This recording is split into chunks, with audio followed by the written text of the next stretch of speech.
He was the funniest man in every room, yet the loneliest soul in his own life. This is the tragedy the cameras never captured.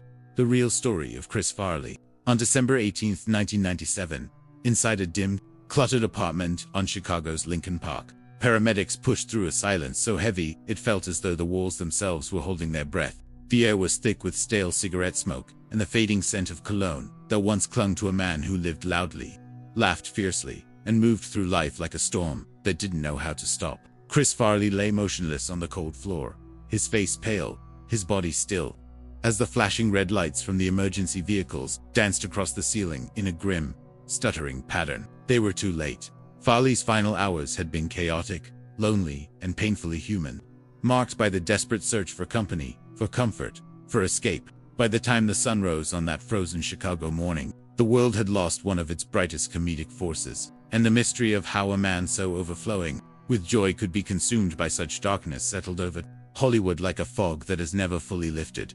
Welcome to Starlet. Mystery. Chris Farley's story does not truly begin in tragedy, but in the small, quiet routines of Midwestern life. Born on February 15, 1964, in Madison, Wisconsin, he entered a world shaped by Catholic tradition, bustling family energy, and the weight of expectations that were never explicitly spoken but always somehow understood. His father, Tom Farley Sr., a successful oil company owner, carried himself with the kind of charisma that commanded attention in any room. His mother, Mary Ann, gentle yet unwavering, nurtured the emotional core of a household that would grow to include 5 children, their home pulsed with noise, loyalty, humor, and a constant, competitive drive to entertain one another. In that whirlwind, Chris discovered both his greatest gift and his most haunting vulnerability: the power of laughter.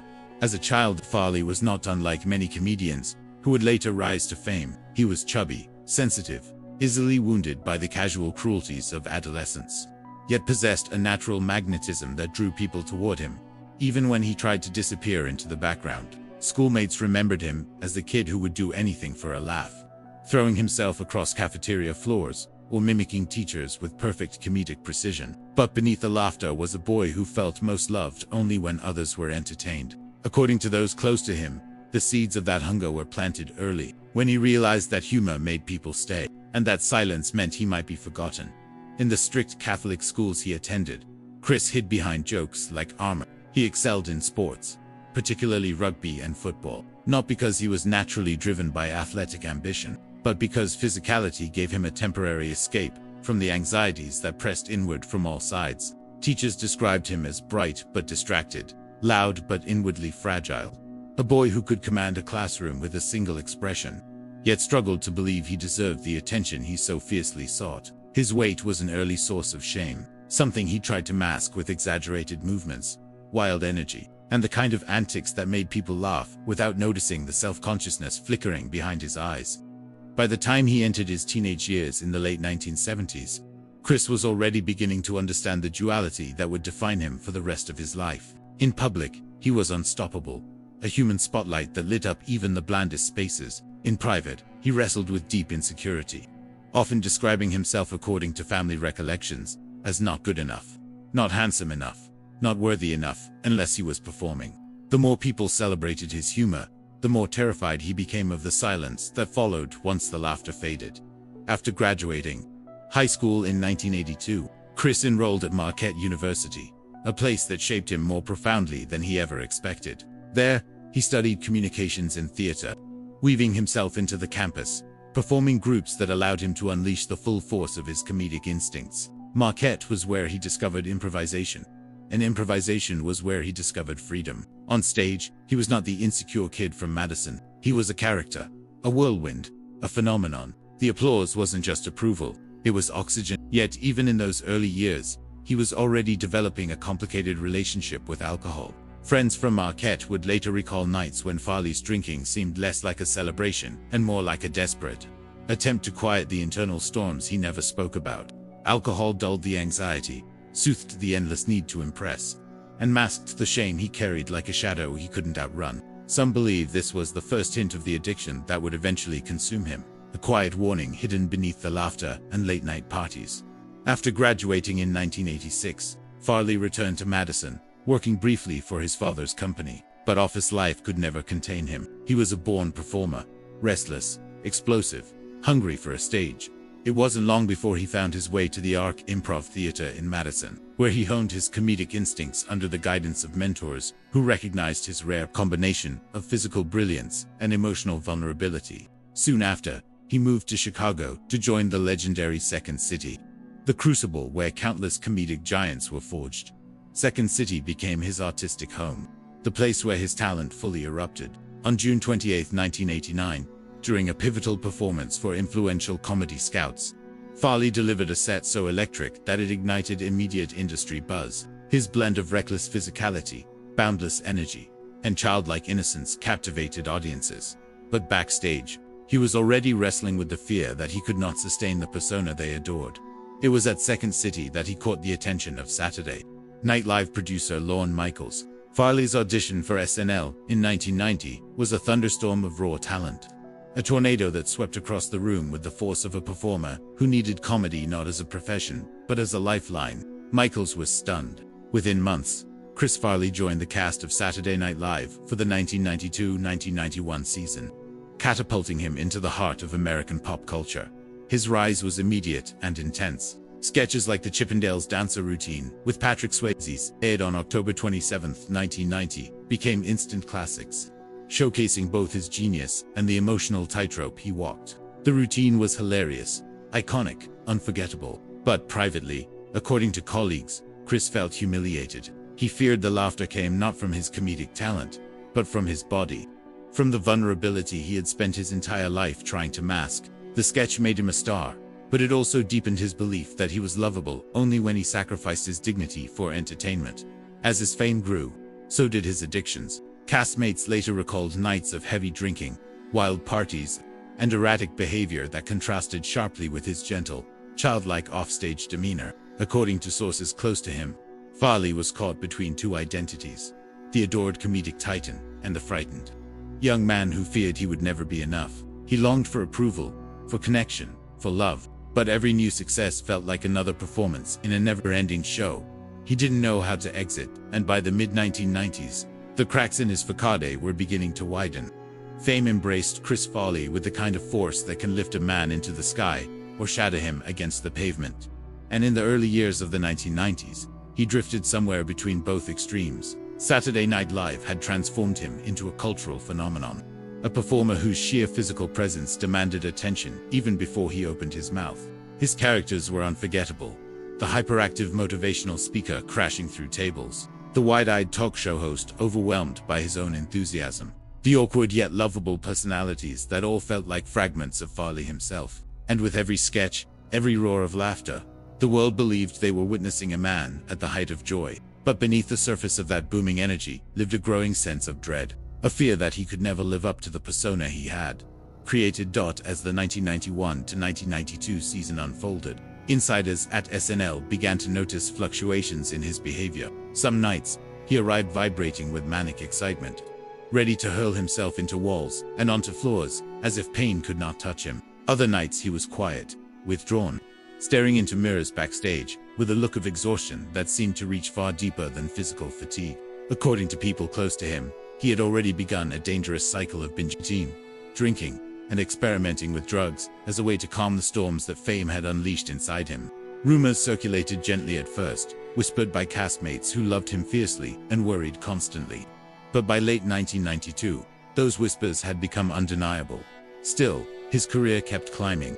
On February 5, 1993, his first major film appearance arrived with the release of Wayne's World 2. And even in a small role, Farley's ability to steal the spotlight was evident. Hollywood took notice. Soon, he and fellow SNL star David Spade were selected to headline a new film, one that would solidify their partnership as one of the most beloved comedic duos of the decade. Tommy Boy, released on March 31, 1995, showcased Farley at his most brilliant, charming, physical, hilarious, and overflowing with genuine heart. The film became a cult classic, its success elevating Farley from television phenomenon to major box office draw.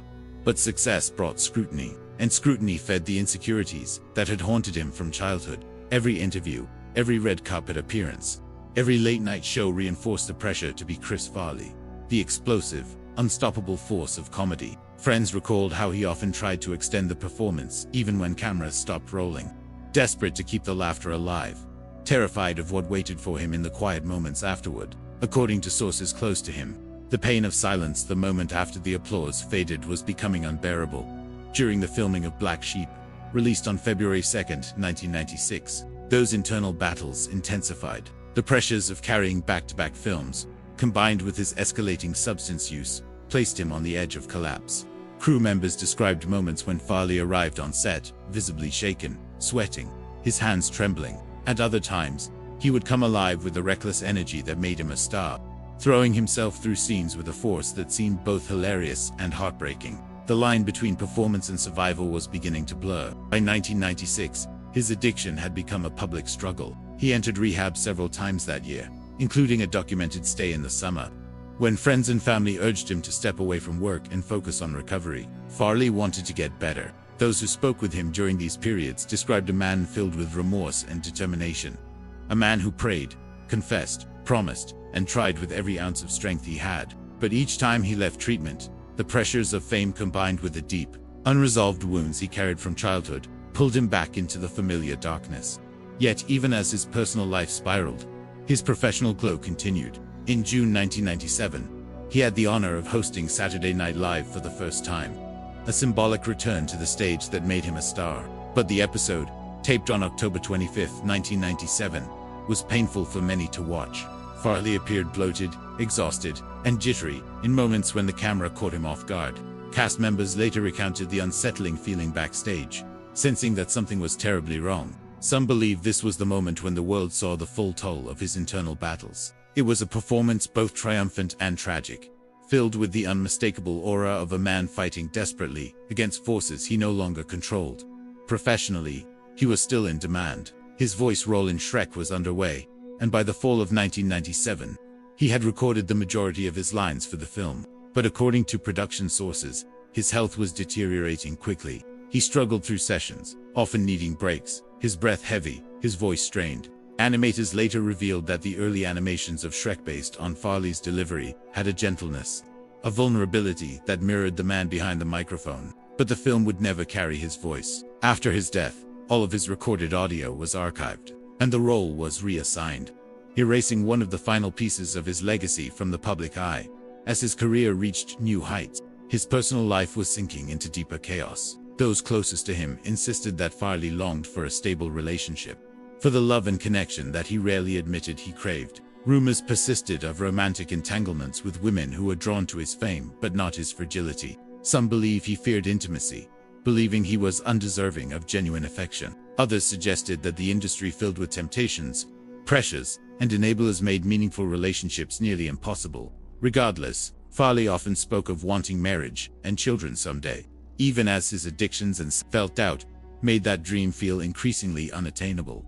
The turning point came in the final months of 1997, when his binges grew more extreme and his attempts at recovery less stable. Friends noticed his escalating desperation, the way he pushed himself harder, partied longer, and chased sensations that masked the emptiness he could not outrun. His weight skyrocketed, his breathing became labored, his nights blurred together in a haze of excess and sorrow. According to sources close to him, he had begun expressing fear that he would suffer the same fate as his idol, John Belushi, who died at age 33. It was a comparison that haunted him, fueling his terror even as his behavior mirrored the very path he feared.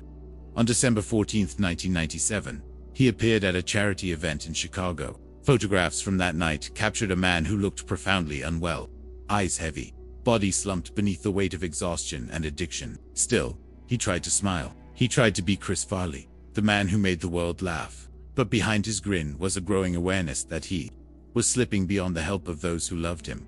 In the days that followed, the spiral accelerated. The final week of Chris Farley's life unfolded like a slow descent into a storm he no longer had the strength to resist. Those closest to him recall that by mid-December 1997, he seemed trapped in a cycle of brief clarity followed by crushing collapse, as though he was fighting for breath under waves that kept pulling him deeper. He wanted to get better. He talked about it constantly. He prayed about it. He begged friends to stay near him because the silence frightened him more than the chaos. But addiction is not softened by intention. and the demons he had battled since childhood had grown stronger than the pieces of hope he still held. On December 17, 1997, he spent parts of the day wandering Chicago, searching for companionship, comfort, or simply distraction from the weight pressing down on him. According to later reports, he was surrounded by people who fed off his fame. People who could not see the vulnerable man behind the public persona. That night, he returned to his apartment, exhausted and unsteady, his breath raspy, his steps slow. The weather outside was bitter, the city wrapped in winter quiet. But inside his private world, everything felt frantic and unstable. Neighbors would later say they heard bursts of noise, laughter, fragments of conversation, then long stretches of unsettling silence. Farley's internal storm was reaching its breaking point. By the early hours of December 18, 1997, Chris Farley was alone. Witnesses described him as disoriented, struggling to breathe, and collapsing multiple times as the night stretched on. The people who had surrounded him hours earlier drifted away, leaving him in the dim glow of his apartment, a place that had witnessed many nights of wild energy and lonely aftermaths. At some point during the morning, his body finally gave out. The mixture of substances he had consumed, combined with his weakened physical state, brought his heart to a halt. When paramedics arrived, the room was silent except for the hum of the city outside, indifferent, distant, unaware that one of its brightest lights had just gone out. News of Chris Farley's death ricocheted across the country with raw, shocking force. He was only 33 years old. The parallels to John Belushi were eerie and heavy, and the media seized upon them instantly. Reporters filled the streets outside his family's home. Headlines spread like wildfire. Fans who had grown up watching him beaming with chaotic, irresistible joy were overwhelmed with disbelief. But those who knew him, truly knew him, were struck by something far deeper.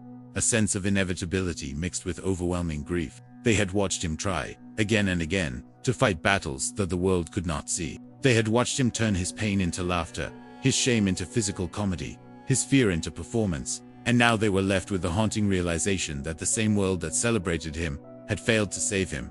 In the days that followed, tributes poured in from across Hollywood. Fellow comedians spoke of his generosity, his sweetness, his almost childlike need for love. David Spade, devastated and unable to attend the funeral due to overwhelming grief, later shared that losing Farley felt like losing a piece of himself. Lorne Michaels described him as spirited and fragile, a man whose energy filled rooms but whose heart was easily bruised. Even the fans who had never met him felt the ache of his absence, sensing that beneath the wild antics had always lived a man who simply wanted to belong.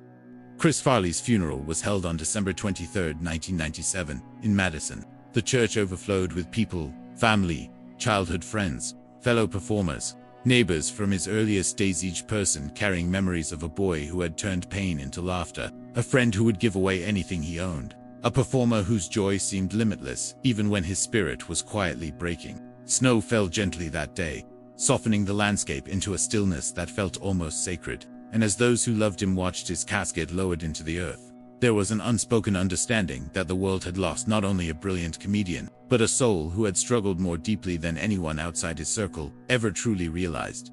In the aftermath of his death, Hollywood revisited the question that has haunted the entertainment industry for generations. Why do so many comedic geniuses suffer so profoundly beneath their brilliance? Chris Farley's life became another chapter in the tragic pattern that threaded through the stories of John Belushi, John Candy, Freddie Prinze, and others who had carried the burden of making the world laugh while silently wrestling their own shadows. Analysts, journalists, and psychologists examined Farley's life through the lens of fame and trauma, pointing to childhood insecurities, the relentless pressure to perform, the industry's tendency to enable destructive behaviors, and the cultural obsession with watching larger-than-life figures crash under their own weight. But none of these examinations could fully grasp the complexity of Chris Farley's inner world, a place where love and fear, joy and shame, hope and despair existed in constant, painful conflict. As the years passed, Chris Farley's legacy only grew. Clips from SNL continued circulating, introducing new generations to his wild, unforgettable style of comedy. Tommy Boy became a beloved classic, an annual ritual for fans who found comfort in his warmth and innocence. Interviews with castmates revealed stories of a man who would stay up late comforting friends, who would donate money quietly to those in need, and who would walk into a room and make everyone feel seen. Even the lost role of Shrek haunted fans, as early concept art and leaked audio recordings hinted at a version of the character that carried Farley's emotional depth, Shrek, who was more vulnerable, more tender, a reflection of the man Chris truly was, beneath the comedic armor. In 2005, his biography, The Chris Farley Show, offered an intimate look into the private struggles he fought for decades. It revealed a man who never believed he deserved the love he received, a man who hid his shame behind exaggerated antics, a man whose brilliance came from a place of longing and pain. Readers found themselves moved by the tender recollections of his family, who had loved him through every rise and fall, and by the confessions of friends who wished they had known how to help him more. Over time, Chris Farley's story transformed from a tragedy into a symbol, a cautionary tale about the cost of fame. Yes, but also a celebration of a man whose heart was far softer than the world ever realized. His performances remain timeless, not only because they were funny, but because they were infused with sincerity. Beneath every fall, every shout, every exaggerated gesture, there was an unmistakable vulnerability. He made people laugh because he understood pain. He made people feel joy because he knew what it meant to feel desperately alone. And that contradiction, that raw humanity, is what ensures that his legacy endures. Today, decades after his death, there is still a lingering question surrounding Chris Farley's life.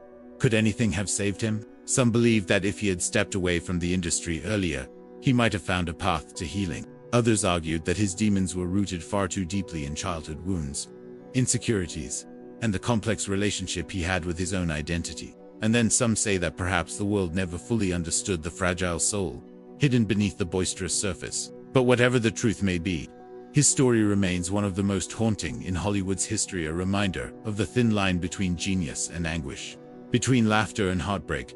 In the end, Chris Farley's life feels like a cinematic tragedy, born from equal parts brilliance and suffering. He burned bright, too bright, consuming himself in a blaze of humor, kindness, fear, and longing. He wanted to make people happy, and he did, millions of them, but he struggled to offer that same happiness to himself. And as the years continued to pass, his story echoes through Hollywood as both a warning and a tribute.